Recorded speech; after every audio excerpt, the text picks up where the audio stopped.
feel like we've all seen that video of a cute dog wagging its tail, all like, yay, happy. And then there's this audio saying, adopt Billy before he's euthanized on Friday. Or even worse, it's a sad dog sitting in a cold corner of a stone room like this with the same audio. Does that even work? Should it be working? Hi, it's me, Lauren, filmmaker extraordinaire. Welcome back to my channel. And today we're talking about how virality, trends, and social media in general has influenced animal shelters primarily, but also a teeny bit of focusing on fostering, rescues, etc. This is something I'm super passionate about as a... Yeah? One sec. I actually have to go save my mom.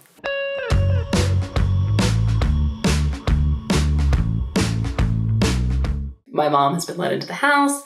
Cal is hopefully gonna be quiet so we can resume the video. I feel semi-qualified to talk about this because I am a self-proclaimed animal lover who has had family dogs. I fostered cats before. I volunteered at the animal shelter where I did interact a bit with the cats, the rabbits, the guinea pigs, but primarily with the dogs. So I feel like if I can talk about this, those are my, holistic qualifications. If you have a problem with that, let me know in the comments so you're adding engagement to the video, because it all helps. I do also want to caveat that although I will mention breeders in this video, I won't be focusing on how breeders use social media, nor will I be focusing on individual pet adoption stories that are kind of promoted on social media, although I love all of those trends, especially if it's like a senior pet and they're like, I adopted the senior pet to give them X amount of golden time left, like sobbing, tears. I love those videos. I feel like those are really good promoting on social media, especially for like senior pets, older pets, like they can be amazing and helpful. But again, I'm not gonna be focusing in this video on that because those are about like specific individuals. I'm gonna be focusing on like animal shelters and organizations in that capacity. And I'm just saying that because otherwise this video would be way too long. So I just have to establish some ground rules and boundaries. I already fear that this video will be longer than I initially intended it to be. However, again, this is the video you guys voted for in the poll. So if you're thinking I want to vote in the poll, be sure you subscribe to me and check out my community tab. Let's set a ground understanding of what is an animal shelter for the purpose of this video. And I think in life, but we'll just say this video to be more useful and helpful. An animal shelter often accomplishes the following tasks. It provides a safe, temporary home and medical care for unclaimed animals until they find their forever family. It can provide a safe, temporary home and medical care for owners who are unable to care for them for various reasons until they can either be reunited with said owner or be transitioned into adoptable status. Animal shelters often assist or run local community spay-neuter release programs, and they often provide low-cost medical care to local pets. So animal shelters have a huge amount of responsibility. Animals that are strays are typically assessed to see if they're ready to be adopted, if they can be socialized to be adopted, or if they're deemed to be feral. And this is more with cats, I feel like. I don't see people release dogs as much.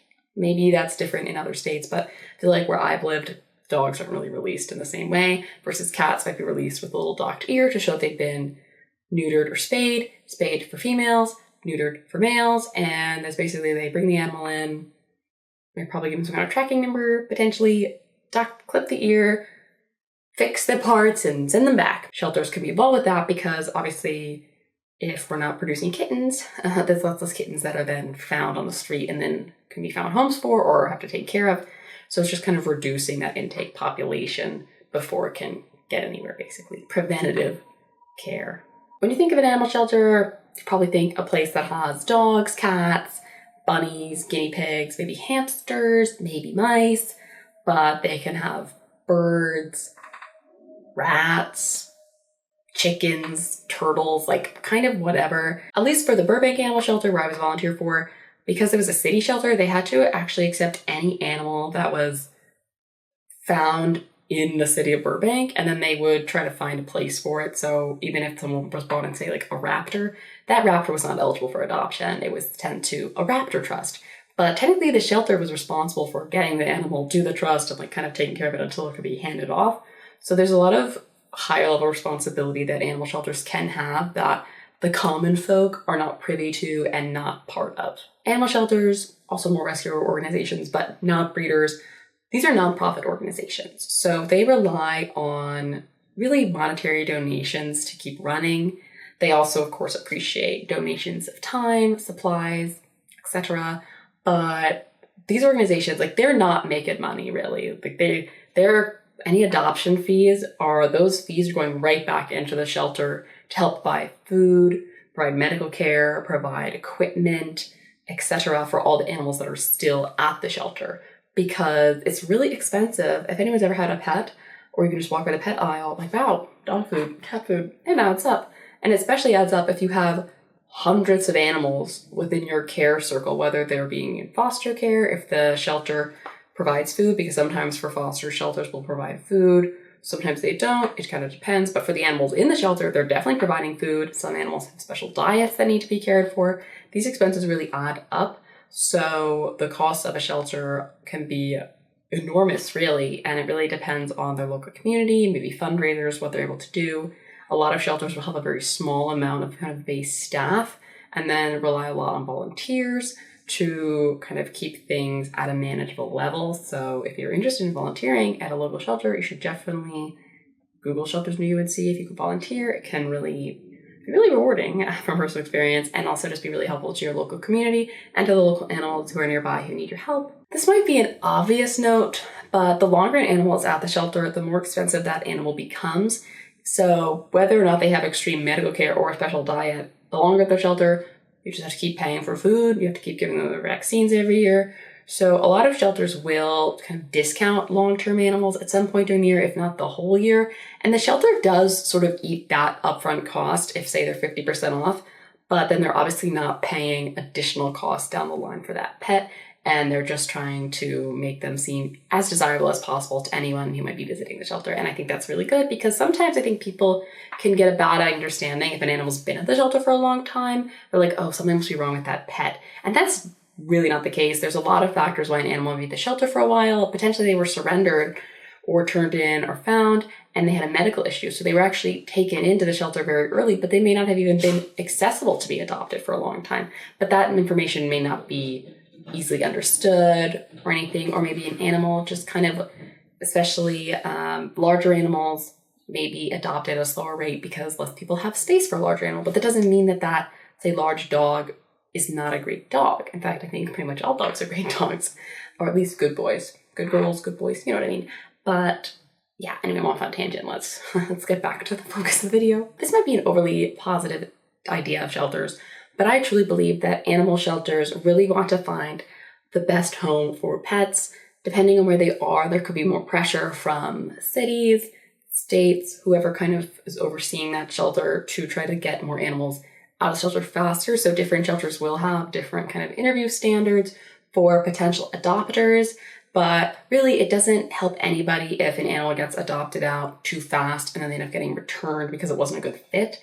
So I do think that shelters really do try their best to find a good home for pets, and rescue societies, I think, do the same thing. Sometimes rescues are actually more picky about animal homes than shelters, as they kind of take a point of maybe pride in being a rescue versus a shelter, because I think the rescues sometimes have a bit of sometimes an attitude about being a rescue. I say that in a neutral tone. I can see why rescues might feel that way, as we're about to get into. There are kill and no-kill shelters, but rescues are all no-kill, really, right? There's not a kill rescue center, so I think there can be some kind of moral grandstanding with the rescue that I don't think they necessarily deserve, because shelters have a lot to deal with from a public perspective versus rescues are more private.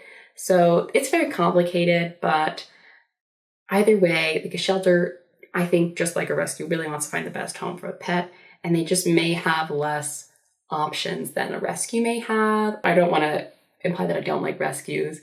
I'm pretty sure we got our dog technically from a rescue organization, because we didn't get him through a shelter. He had been found under a shed and was kind of living on this farm with other dogs, waiting to see where he could be placed for a home. So I'm not against rescues. I'm not against rescues at all. We love our dog.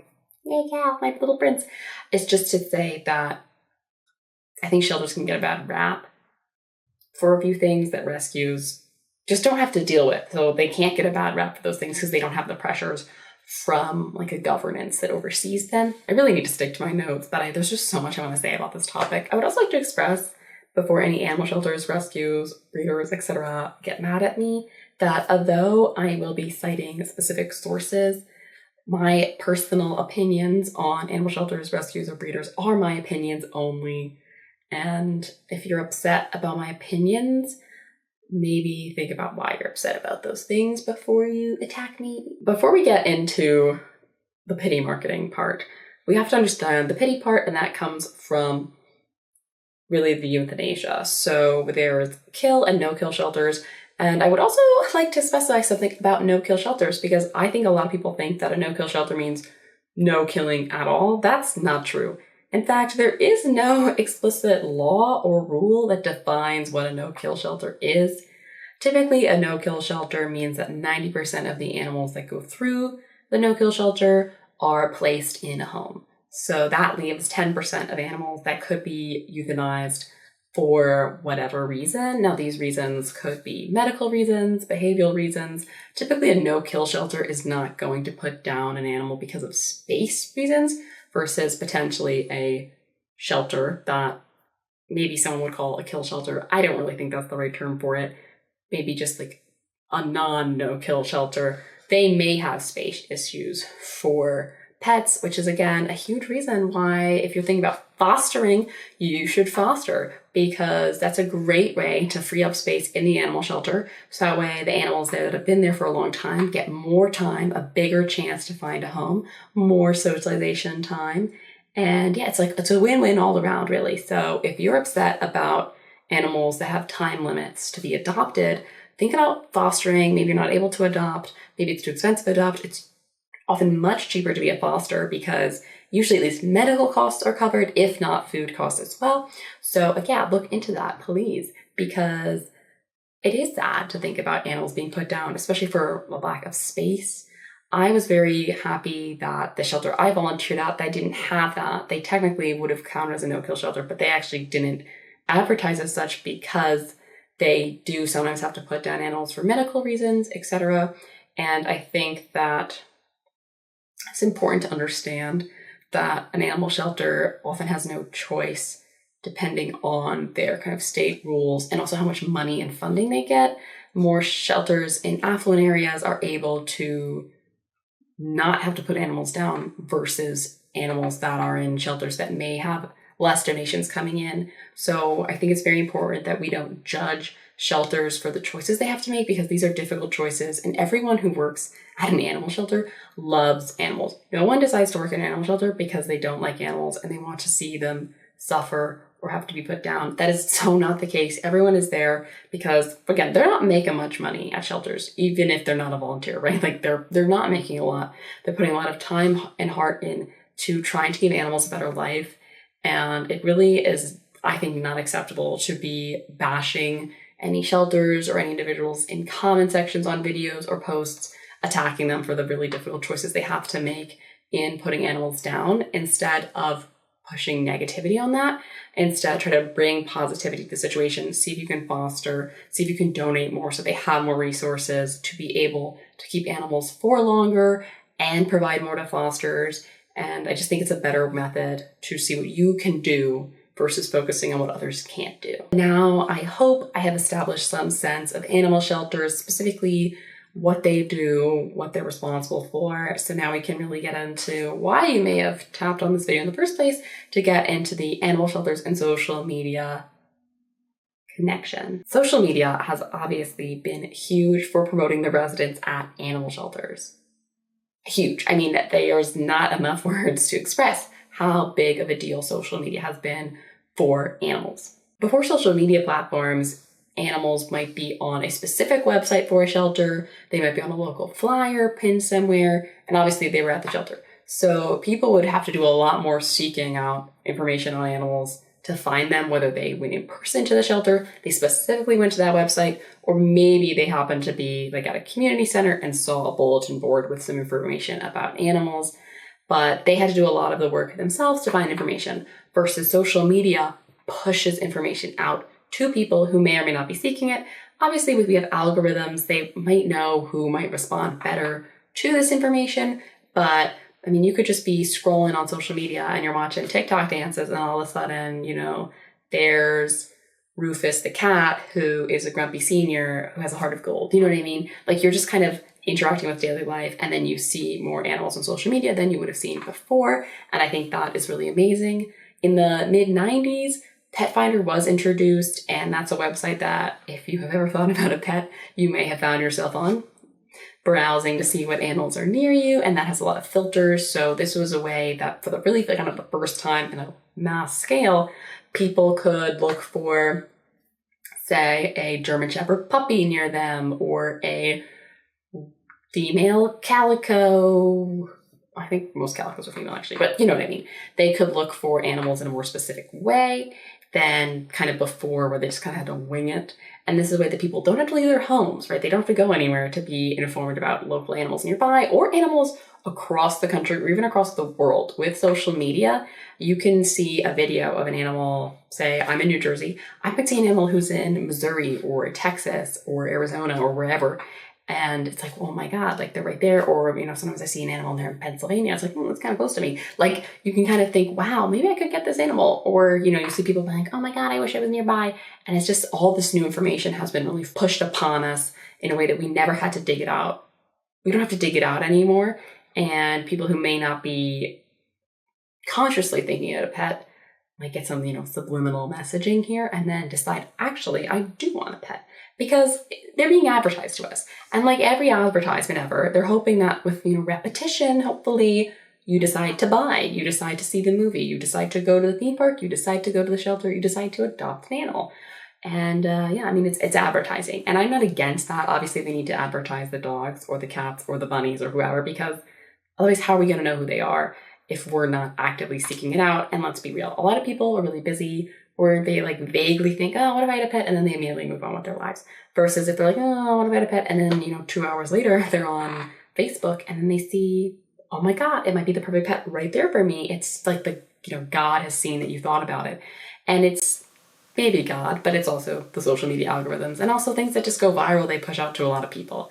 So it is advertising, but I don't think that's a bad thing. I think advertising is kind of necessary. I personally wish they focused more on also advertising for the shelter specifically, maybe calls out for donations, calling out for supplies, calling for fosters or volunteers.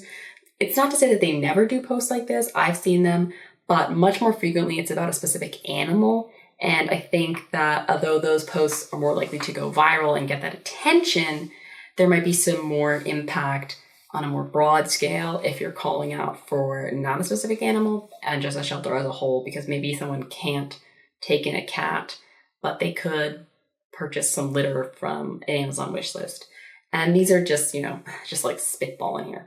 But those are just my personal take and opinion in that sense. As aforementioned, with me saying I think it's more important we see what we can do versus see what others can't do, I think it's really nice to have positive messaging about animals in social media versus what I see a lot of, unfortunately, which is pity marketing. What is pity marketing, you may ask? You might think, Lauren, that's self-explanatory. But I think sometimes I think something's self-explanatory and then I find out it's a totally different meaning. And I realized it was not, in fact, self-explanatory at all. So pity marketing, very short terms, would be when a sob story is used for engagement. And you might see this on Book Talk, for example, maybe someone saying, nobody came to my signed book stand. And then the comments are like, oh my God, I'm so sorry, I'll buy your book. And then they get a lot of sales. Or maybe someone's saying that they put all their effort into designing a headband and no one bought it. And then again, people are like, oh my God, I love it, I'll buy it. And so with pets, we often see this in a more slightly happy is not the right word, but a slightly more positive way, with seeing someone like, this is Frou Frou. She is a senior cat who's been at the shelter for 603 days and no one's interested in her. She just wants a home. So this is drawing on our heartstrings, like, oh my God, look at this cute cat. She's been stuck at the shelter for so long. We got to adopt her. The more serious pity marketing that I see more with dogs and with cats would be with the video of a dog, picture of a dog who's typically happy looking, sometimes sad looking, but typically they're like a happy looking dog. And there's text or audio that's talking about this animal will be euthanized if they're not adopted by a certain date. And it's extra sad somehow when they look happy because the animal like doesn't know that they don't have much time left. And it's devastating. Like, it's really sad.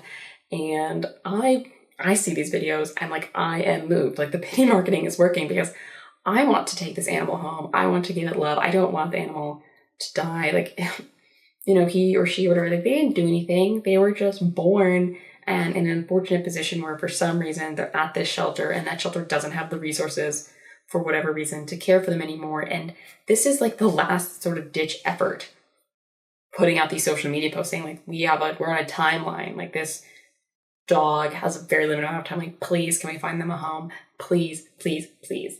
And I get it. Like, I understand why they want to do that. And you'll open the comments and a lot of people being like, oh my God, what a cutie. I hope someone adopts him. Sometimes you'll see someone say like, I'm willing to cover adoption fees. If someone's interested, I can't adopt them, but like, please let me know. You see some people going like, where are you? Because sometimes they don't necessarily know where the shelter even is. If it's not clear in the video, you'll see people going, any updates? A lot of people get engaged in this content because I think a lot of people care about animal lives, which is, I think, a good thing. And this really boosts these videos and they become like super viral.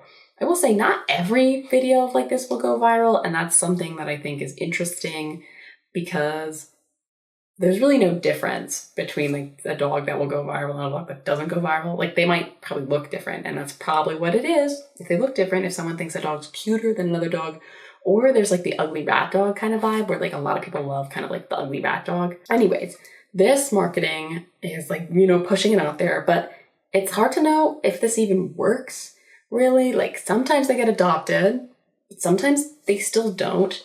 And then a lot of people you'd think would be really, really sad.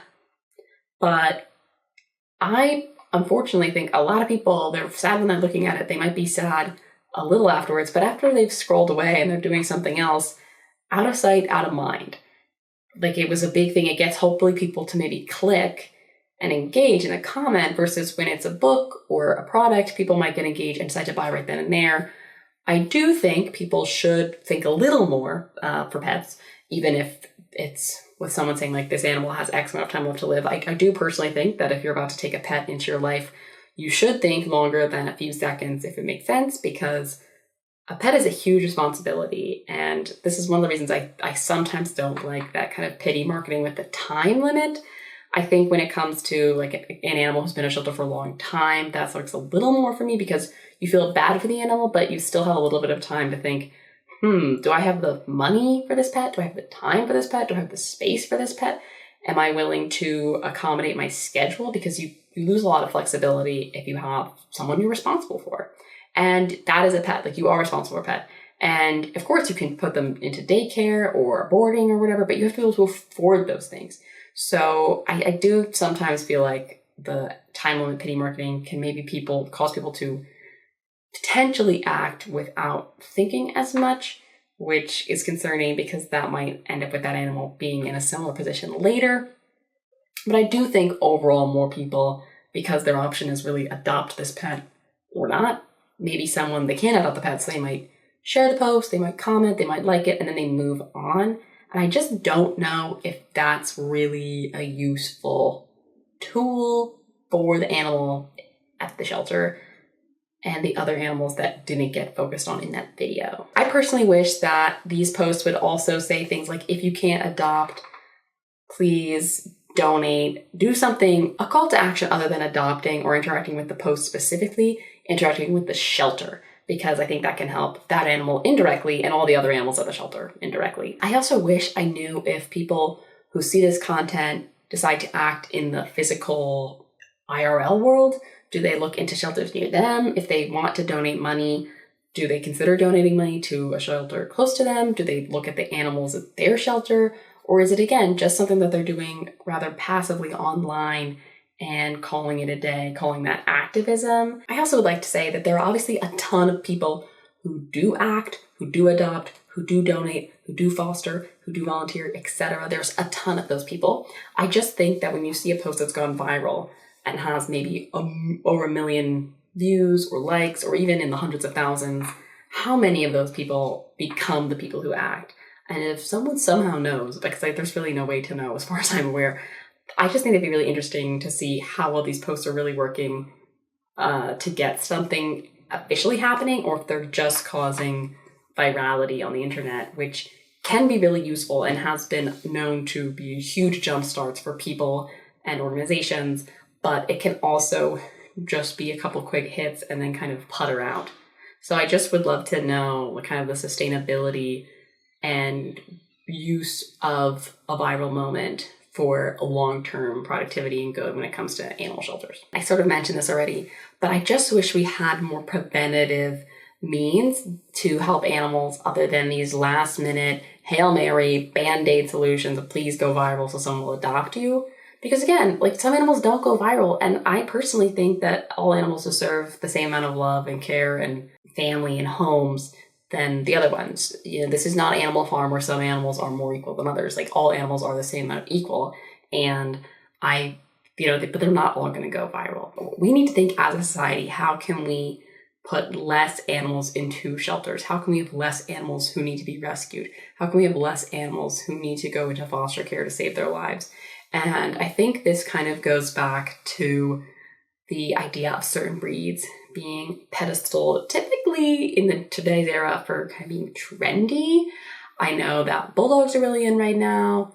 And of course, there's the doodles. There's so many types of doodles. There's the golden doodles, Berner doodles, Labradoodles. Any kind of doodle there seems to be possibly created, seems to exist. I understand that there are certain breeds that are really important for certain jobs, whether it's a service animal, emotional support animal, canines, barn cats, farm dogs, guard dogs, herding dogs. There are a lot of breeds that are really necessary for certain tasks, or maybe you see the golden retrievers who are in hospitals because of their temperament and they help provide care and comfort to patients in hospitals. So I absolutely understand that there are certain breeds that have huge societal impacts, and I do not by any means want to eradicate or exterminate any specific breed.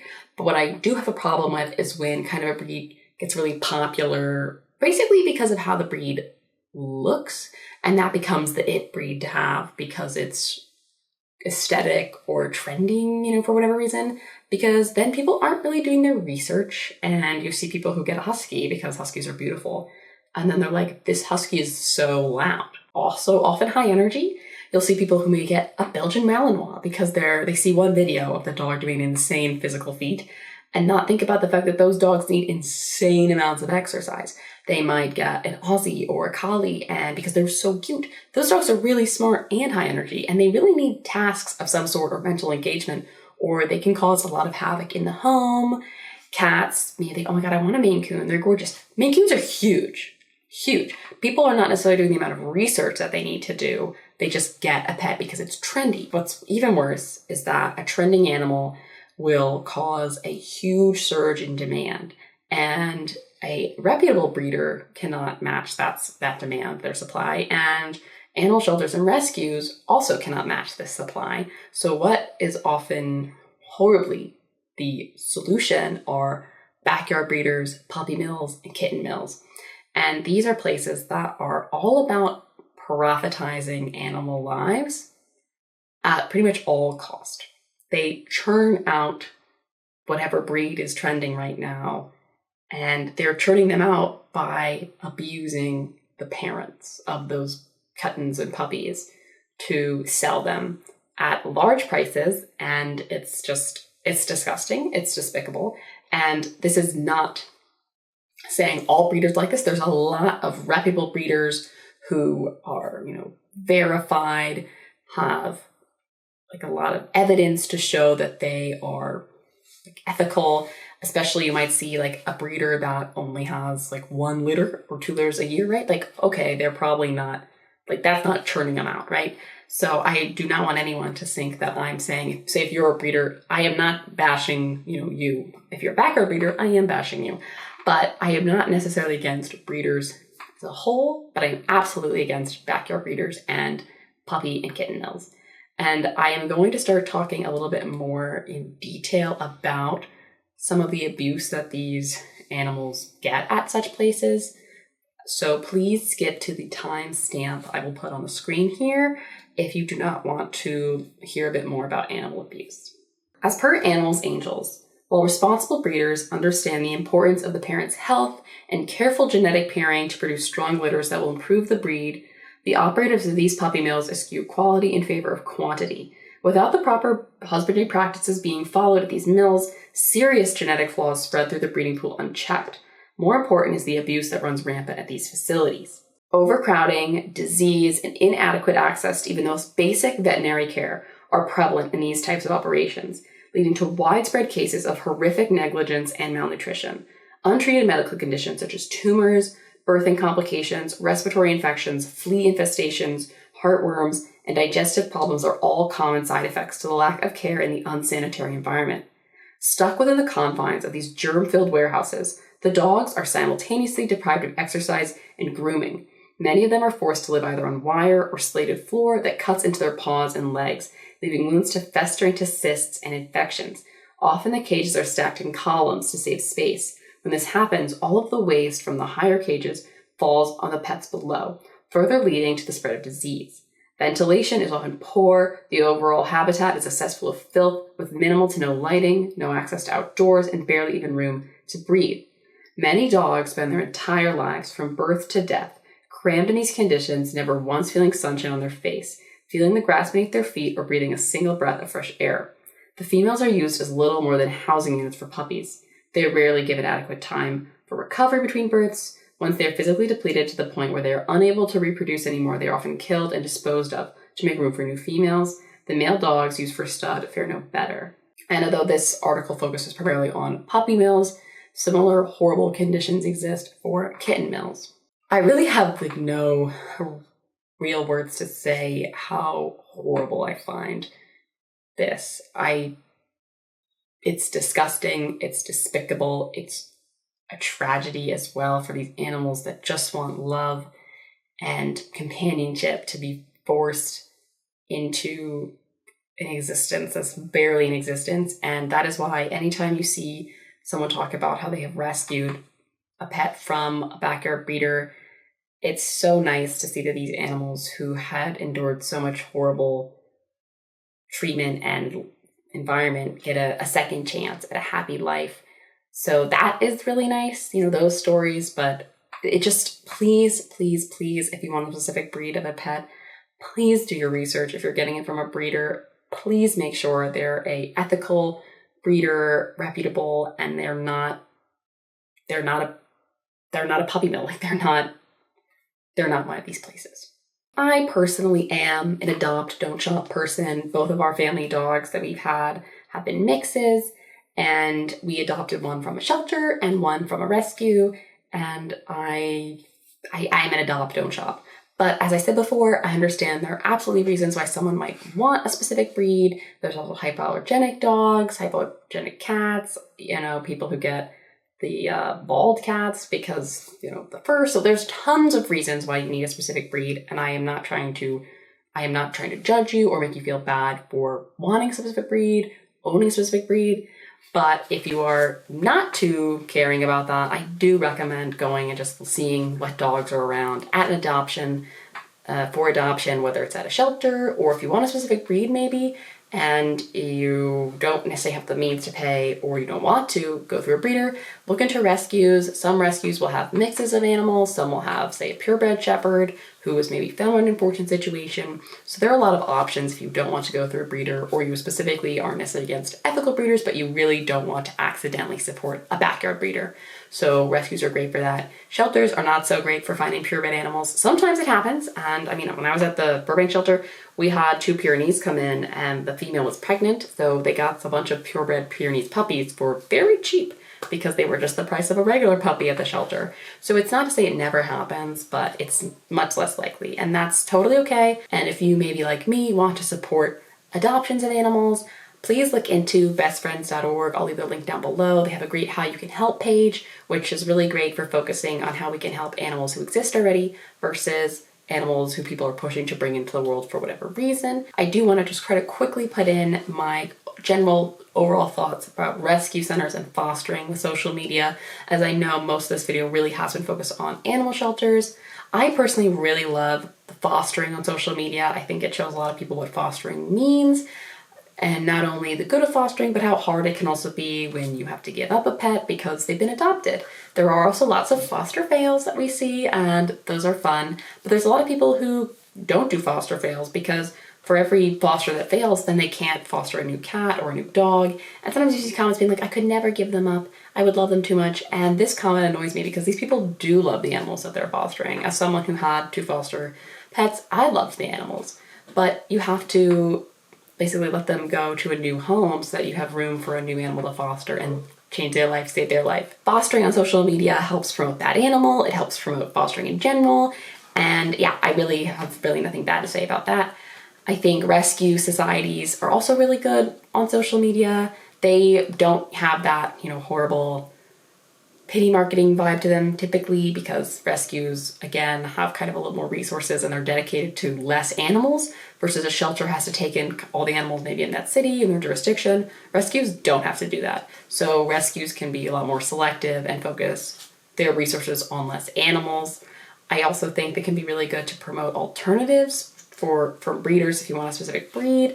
But I, again, just want to remind people that just because a rescue has maybe more resources or less pressure from above, they don't love the animals that they have care of more than animal shelters love their animals. They just are in different situations and have different rules that they have to follow. As I wrap up, I just want to say that if my message has been confusing, as I've said a lot of negatives about social media and positives, social media saves lives, no doubt about it. I just wish that the social media energy was put more on helping animals overall, shelters overall, versus one specific animal, because there's always going to be one specific animal that needs help. In fact, there's going to be hundreds, thousands of specific animals that need help, and they just don't all get that energy and videos, posts, photos made for them and about them.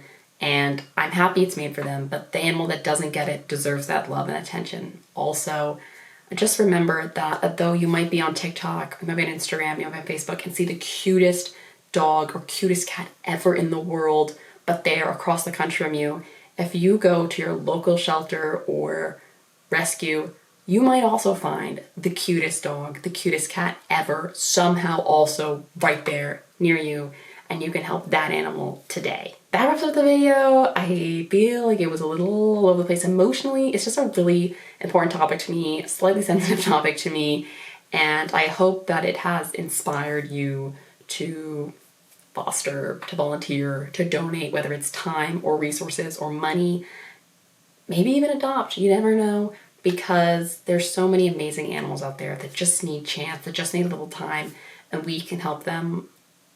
Even a little goes a long way. That's it, that's the video. If you liked it, please give this video a thumbs up. Comment down below if you have any experience with animals. Do you have a dog from a breeder? Do you have a cat from a shelter? Whatever, I'm curious. And yeah, like, comment, subscribe, and I will see you next time. Bye!